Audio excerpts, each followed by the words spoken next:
Hello guys, তোমরা সবাই কেমন আছো? আশা করি তোমরা সবাই ভালো আছো আর আমিও ভালো আছি। আজকে আমার এই বন্ধুর সাথে গাড়ি নিয়ে বেরিয়েছি ঘুরতে। গাইস ও বললো মুকুন্দপুরে যাবে, দেখি মুকুন্দপুরে এখন নাকি মেলা চলছে। আমাদের মুকুন্দপুরে অলরেডি 2-3 বার ঘোরা হয়ে গেছে, ও বলছে নাকি আজকে আবার যাবে। ঠিক আছে, ও যদি যায় তাহলে তোমাদেরকে আমি ভিডিওর মধ্যে দেখাবো। গাইস তাহলে আমরা এই বেরিয়ে পড়েছি, ও বললো তাহলে যাওয়া হোক।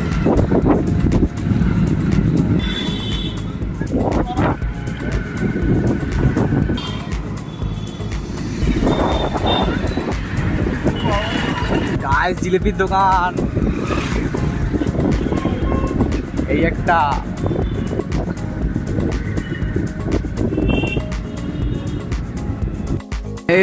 মেলায় ভিড়টা দেখো, গাড়ির লাইন পড়ে গেছে কিন্তু মেলা শেষ তাও ভিড়। এখন গাড়িটা পার্কিং করবে গাইস, পার্কিং করে নিল। গাইস আমরা এখন মেলায় ঢুকে পড়েছি, সেরকম একটা ভিড় নেই আগের মতো, আজকে একদম খালি। আর মেলা শেষ, আর কত ভিড় হবে।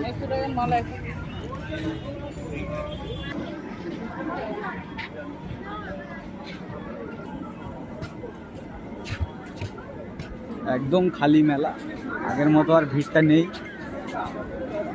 5 দিন যখন এসেছিলাম তখন খুব ভিড় ছিল, একদম খালি মেলা। লোক আছে কম আছে। গাইস আমরা এখন মেলায় চলে এসেছি।